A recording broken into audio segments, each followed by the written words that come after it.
thinking back to our 20s. Okay. Okay, that's going to require me to really go back. What you know now, so all of the years of experience you have, what do you think you would have maybe done differently in your 20s knowing what you know today? Gosh, that's such a good question. So I started college. So I've said this on the show before, but I skipped my senior year of high school and went directly into college, and then did like a year of college then, and then took a real long break and did not go back to college until my mid-20s. So if I had to do it all differently, I probably would not have done that. Like I would have stayed going into college. I was also a pre-med major. Oh, okay. So my plan originally was to be a doctor. Okay. And I was going to be a cardiologist. That's what I was going to specialize in. Okay. So, but I ended up taking like a botany class that I did miserably in, and that ruined it for me. I was like, okay, if I have to know like all this science stuff, I'm not going to do very well in this field. Which is ultimately why I switched my major to business. Okay. So if I could do it all over again, I probably would have stayed in college right after high school. Right. And maybe have given the medical thing a little bit more of a chance, than what I did. Although I probably would have been in student loan debt like up to my ears. Yeah. Well, I mean, with being a doctor. Probably. So yeah, true. Well, when we think back to your 20s, were you dating men at the time, or like what was the situation? So it was. I always went back and forth. Okay. It was for me. My coming out story was really strange. Like it would be. It was almost like.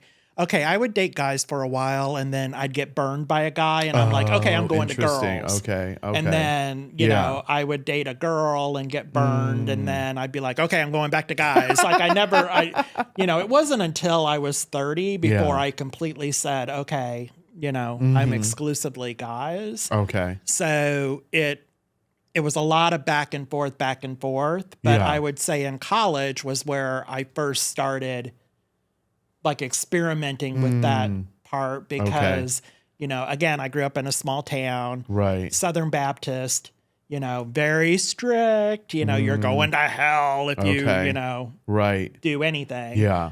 And so once I hit college, I was like on my own and able to do whatever I wanted to do without people telling me what to do. Right. And that's when I was like started to explore that part of my life.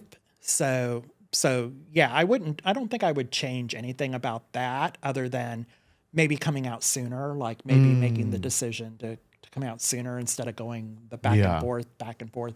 Right. Route because if you think about society at that time, it was really still challenging to come out as being gay. It was. Because you were about what, 7 to 8 years ahead of me. Yeah. So I was probably like when I went back to college, I was probably 23, 24.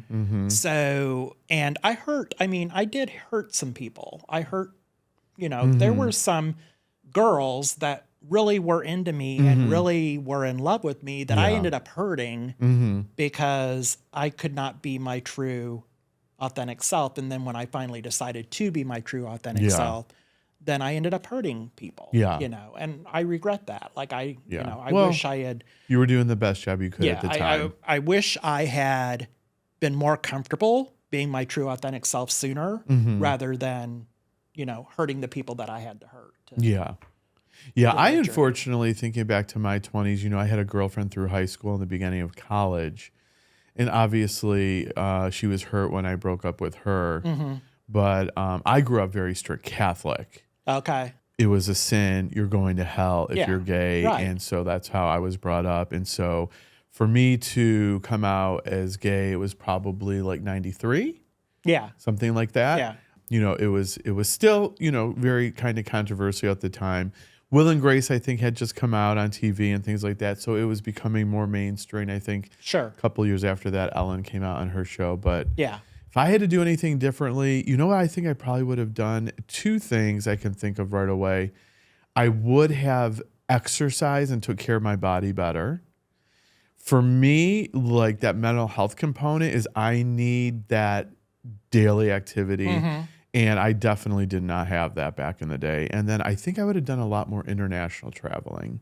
Yeah, I mean, I for sure on the international travel, the weight thing, I never used to have to worry about that because okay. when I graduated high school, I was like 110 pounds dripping wet. Oh, okay. Like I was very, very thin and stayed thin all the way up until about 30 when my metabolism went to a grinding halt and then started gaining all this weight. Okay. So, And I've just been fat my whole life. so it's one of those things like, are you familiar with the movie The Breakfast Club? Yes. So Bender says to Claire that there's two types of fat people. There's the one that were born to be fat, and then there's the one who was thin but became fat. And they always see that thin person inside of them struggling to get out. And that always resonates with me because I feel like that's why I have the body image issues that I have now, because Okay. I was so used to being thin and Right. being able to eat whatever I wanted to and never gain any weight at all. Yeah. And then now I struggle with my weight constantly. Did anything happen around the 30-year-old mark? Just where my metabolism. It was just your body changed. My So, body wow, just changed okay. and I started gaining it. It was gradual. Like, before I knew it, I was like 130 pounds and I was like, okay, well, that's cool. And then, you just, over the years, you get more and it gets harder and harder and harder to lose. Yeah, that's true for That, sure. you just, Travis is like super thin over there and, at some point it's Our going to catch up production to you. manager, Yeah, it's yeah. going to catch up to you, Travis. Just wait. Talk to me when you hit my age. So I read that line in that Breakfast Club movie really resonates with me. Yeah. Because he's absolutely right. Like, I think a lot of people have body image issues because they've been thin before and now they're not. And so they know how they used to be. It's a little bit of a struggle. Yeah, I'm trying to think about that from relating to it. It's interesting for me. I've had 5-10 years in a row being really overweight, but then 5-10 years in a row being thin. And so it is for me, a roller coaster ride. Yeah. And it's you really are always trying to get to that thinner weight.